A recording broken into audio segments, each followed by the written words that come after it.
Good morning students. अज दे इस लैक्चर दे विच असी स्टार्ट करांगे activity ratios. Activity ratios students किसी भी ऑर्गेनाइजेशन की एफिशिएंसी नूं एक्सप्लेन करती आ कि वो ऑर्गेनाइजेशन अपने रिसोर्सिस नूं कितना एफिशिएंटली यूटिलाइज कर रही आ। इन एक्टिविटी रेशोज़ नूं turnover ratios and activity ratios नूं एफिशिएंसी रेशोज़ भी कहंदे आ। एक्टिविटी रेशोज़ दे विच सब तो पहला असी कैलकुलेट करांगे inventory turnover ratio. Inventory turnover ratio explain करती आ कि ऑर्गेनाइजेशन अपनी इन्वेंटरी नूं कितना एफिशिएंटली सेल दे विच कन्वर्ट कर रही आ। सो इन्वेंटरी टर्नओवर रेशो का फॉर्मूला की हुंदा आ? इन्वेंटरी टर्नओवर रेशो का फॉर्मूला हुंदा आ cost of goods sold divide by average inventory। सो सब तो पहला असी कैलकुलेट करते हैं cost of goods sold. Cost of goods sold calculate करन दे दो मैथड्स ने। सब तो पहला मैथड है ओपनिंग स्टॉक। डिपेंड करता इनफॉर्मेशन अवेलेबल तो भी किस तरह की तुहानूं इनफॉर्मेशन अवेलेबल आ, उस तरीके नाल तुसीं अपना मैथड यूज़ करोगे। Opening stock plus net purchases. Net purchase का मतलब आ purchase minus purchase return plus direct expenses. Direct expenses दे विच जिन्ने भी तुसीं ट्रेडिंग एक्सपेंसिस पाउंदे हो, वेजिस हो गई, कैरीज इनवर्ड हो गए, रॉयल्टी हो गई या मैन्युफैक्चरिंग नाल रिलेटेड जिन्ने एक्सपेंसिस आ वो सारे डायरैक्ट एक्सपेंसिस दे विच आउणगे ते माइनस करांगे असी क्लोजिंग स्टॉक नूं। सो एक फॉर्मूला ये है cost of goods sold calculate करन दा। ते दूसरा फॉर्मूला की आ कि अगर तुहाडे कोल ओपनिंग स्टॉक परचेजिज गिवन नहीं हैगियां तां किस तरह तुसी cost of goods sold calculate कर सकते हो। दूसरा फॉर्मूला आ net cell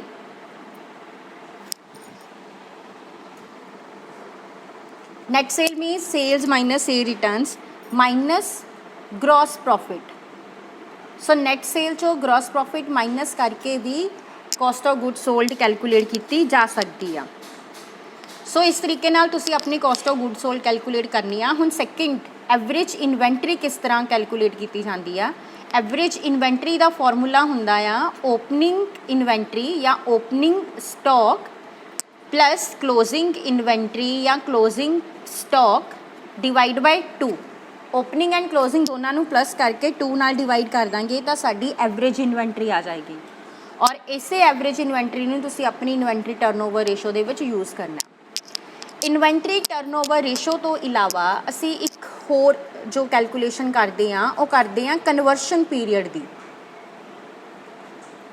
conversion period means असी नंबर ऑफ डेज कैलकुलेट करने आ भी किन्ने डेज दे विच इन्वेंटरी सेल्स कन्वर्ट हो जाती है, यानी किन्नी दिनां दे विच तुहाडी इन्वेंटरी बिक जाती है या किन्ने दिन तुसी एवरेज इन्वेंटरी होल्ड करके रखते हो तुहाडे कोल पई रहिंदी आ। सो कन्वर्शन पीरियड कैलकुलेट करन दा फॉर्मूला हुंदा आ number of days in a year. वैसे तुसी ये 365 लैने आ बट किसी किसी क्वेश्चन च तुहानूं उन्होंने कहा होना कि 360 डेज लो, सो उत्थे तुसी 360 ले लैने आ divide by inventory turnover ratio. So जदों तुसी अपनी इन्वेंटरी टर्नओवर रेशो कैलकुलेट कर ली, ये उस तो बाद कैलकुलेट करना है कन्वर्शन पीरियड। ऊपर ले लेने नंबर ऑफ डेज 365 या 360, नीचे जो तुहाडा इन्वेंटरी टर्नओवर रेशो का आंसर आएगा वो तुसी ले लेना तो तुहाडा कन्वर्शन पीरियड निकल आएगा। तुसी बिना इन्वेंटरी टर्नओवर रेशो कैलकुलेट कीते डायरैक्टली भी कन्वर्शन पीरियड कैलकुलेट कर सकते हो। ਉਹਦਾ फॉर्मूला की हुंदा है number of days in a year divide by cost of goods sold multiply by average inventory. So अगर इन्वेंट्री टर्नओवर रेशो नहीं कैलकुलेट करनी, डायरैक्टली कन्वर्शन पीरियड कैलकुलेट करना, तो ये वाला फॉर्मूला लगा सकते हो। नंबर ऑफ डेज ले लेने आ, नीचे कॉस्ट ऑफ गुड्स सोल्ड ना डिवाइड कर लेना और एवरेज इन्वेंट्री ना मल्टीप्लाई कर लेना। हुण असी प्रॉब्लम की हेल्प के नाल देखांगे कि किस तरह इन्वेंट्री टर्नओवर रेशो कैलकुलेट की जाती है। सो क्वेश्चन नंबर 36 देखो, ओपनिंग इन्वेंट्री 19,000 की गिवन है, क्लोजिंग इन्वेंट्री 21,000 गिवन है, sale means revenue from operation 2 lakh है और ग्रोस प्रॉफिट रेशो दी हुई है तुहानू सेल ते 25%। Calculate the inventory turnover ratio, तुसी इन्वेंट्री टर्नओवर रेशो कैलकुलेट करनी है। सब तो पहला असी कैलकुलेट करनी है अपनी कॉस्ट ऑफ गुड्स सोल्ड। हुण इस क्वेश्चन तुहानू सेल ते ग्रॉस प्रॉफिट की परसेंटेज दी हुई है। सो तुसी किहड़ा फॉर्मूला यूज़ करना, net sale minus gross profit. Gross profit sale तुहानू दिती हुई है 2 लाख दी और ग्रॉस प्रॉफिट दी परसेंटेज दिती हुई है, सानू परसेंटेज नहीं सानू फिगर चाहिए आ। So gross profit ratio on sale 25% आ। सो सेल ता 25% यानी 2 लाख का 25% तुहाडा ग्रॉस प्रॉफिट आ। इट मीनस 50,000 तुहाडा ग्रॉस प्रॉफिट आ। सो हुण तुसी cost of goods sold calculate कर लेनी है। Cost of goods sold is equal to 2 lakh sale minus 50,000 gross profit. So तुहाडी कॉस्ट ऑफ गुड्स सोल्ड आ जाएगी 1,50,000। सो हुण cost of goods sold calculate कर ली। हुण असी कैलकुलेट करांगे एवरेज इन्वेंट्री नूं। एवरेज इन्वेंट्री का फॉर्मूला की है, ओपनिंग इन्वेंट्री या opening stock plus closing stock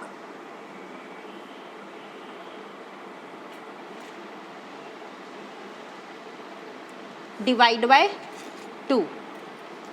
opening inventory 19,000 है, क्लोजिंग 21,000 है। 19,000 plus 21,000 divide by 2, 40,000 divide by 2। सो 20,000 तुहाडी एवरेज इन्वेंट्री आ गई। हुण असी इन्वेंट्री टर्न ओवर रेशो का फॉर्मूला यूज़ करांगे। Cost of goods sold calculate की 1,50,000, एवरेज इन्वेंट्री है 20,000। 1,50,000 डिवाइड बाय 20,000, 7.5 टाइम्स तुहाडा आंसर आ गया इन्वेंट्री टर्नओवर रेशो का। हुण जे तुहानू किसी जिहड़ी सेल दिती हुई आ, वो डायरैक्टली नहीं दिती हुई और इनडायरैक्ट दिती हुई आ, लाइक तुहानू क्रेडिट सेल आ, कैश सेल आ एंड रिटर्न इनवर्ड्स आ। सो तुसी जदों सेल यूज़ करनी आ इत्थे तो तुसी ये नैट सेल यूज़ करनी है, ये नैट होनी चाहिए आ। सो नैट सेल कैलकुलेट करन दे लई तुसी टोटल सेल लैनी आ, यानी कि तुसी cash cell and credit sale का टोटल कर लेना आ और उहदे विचों रिटर्न इनवर्ड्स माइनस कर देनी आ ते तुहाडी नैट सेल आ जाएगी। और नैट सेल दे विचों फिर तुसी अपना जिहड़ी ग्रॉस प्रॉफिट की परसेंटेज आ वो लगा के ग्रॉस प्रॉफिट माइनस करना आ ते तुहाडी कॉस्ट ऑफ गुड्स सोल्ड आएगी। हुण इस तरह नैक्सट क्वेश्चन तुहाडी बुक दे विच दिता होया आ, इहदे विच तुहानू कैश सेल 2 लाख की दिती आ, क्रेडिट सेल 1 लाख की दिती हुई आ। सो पहला तुसी कैश सेल ते क्रेडिट सेल का टोटल कर लेना, ये तुहाडी टोटल सेल आ जाएगी। फिर इहदे विचों लैस कर देनियां अपनियां रिटर्नस।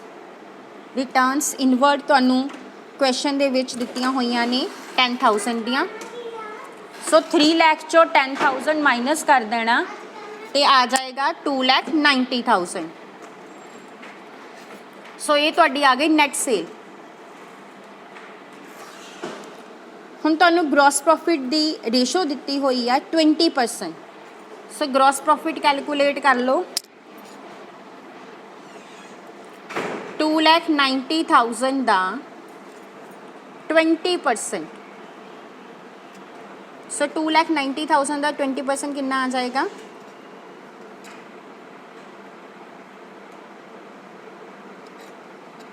58,000 तुहाडा आ गया ग्रॉस प्रॉफिट। हुण 2,90,000 चो 58,000 कर दो माइनस, 2,32,000 ਤੁਹਾਡੀ ਕੋਸਟ ਆਫ ਗੁੱਡਸ ਸੋਲਡ ਆ ਗਏ।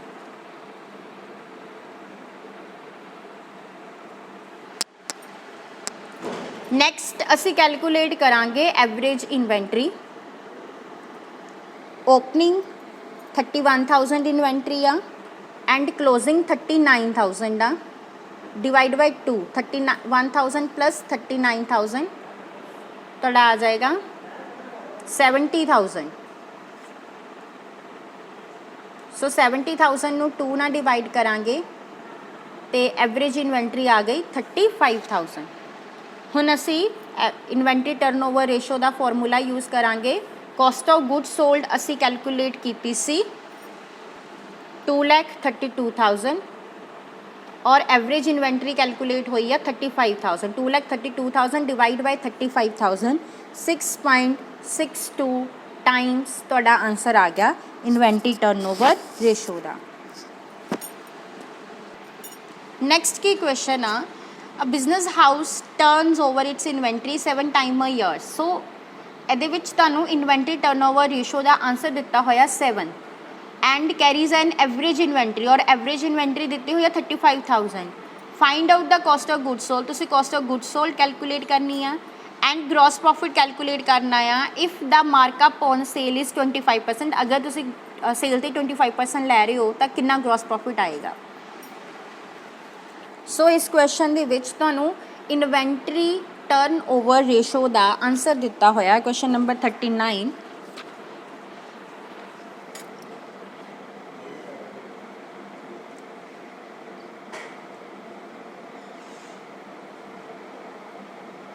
पहला असी फॉर्मूला यूज़ करांगे इन्वेंट्री टर्नओवर रेशो का। Cost of goods sold divide by average inventory. So तुहानू आंसर दिता होया 7। Cost of goods sold inventory turnover ratio का आंसर दिता होया 7 और कॉस्ट ऑफ गुड्स सोल्ड तुहानू नहीं दिती हुई।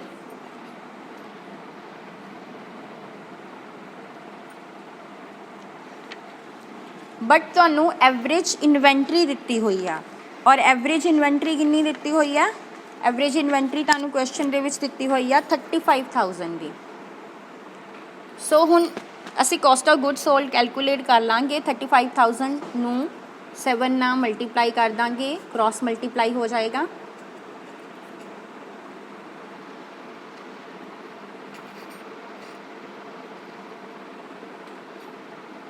$2,45,000 तुहाडी कॉस्ट ऑफ गुड्स सोल्ड आ गई। हुण तुहानू ग्रॉस प्रॉफिट उन्होंने कैलकुलेट करन लई क्या आया और परसेंटेज ऑन सेल दिती हुई आ 25%। सो 2,45,000 तुहानू कॉस्ट ऑफ गुड्स सोल्ड दिती हुई आ, multiply by 25 divide.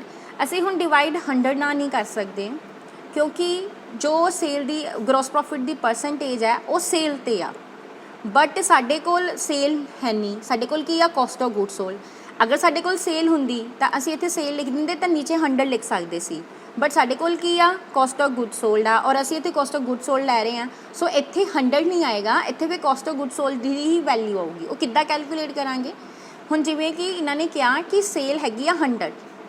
So let करो कि सेल तुहाडी आ 100 और ग्रॉस प्रॉफिट कह रहे हैं कि सेल ते 25% आ, मीनस 100 ते 25% कितना हो जाएगा 25। सो तुहाडी कॉस्ट ऑफ गुड्स सोल्ड कितनी आ जाएगी 100 चो 25 कर देंगे माइनस कितनी आएगी 75। सो इत्थे तुसी 75 नाल डिवाइड करना। जिहदे ते भी तुहानू परसेंटेज दिती होवे तुसी ओनू 100 लैना आ, फिर ओहदे ते ग्रॉस प्रॉफिट कैलकुलेट करना आ। सेल दिते परसेंटेज दिते, सेल नू 100 लैके उत्ते ग्रॉस प्रॉफिट 25 आ गया। So cost of goods sold दूसरी चीज़ किद्दां कड्डांगे सेल चो ग्रॉस प्रॉफिट माइनस करके कॉस्ट ऑफ गुड्स सोल्ड। सो 75 इत्थे यूज़ करना है। सो हुण तुहाडा ग्रॉस प्रॉफिट कितना आ जाएगा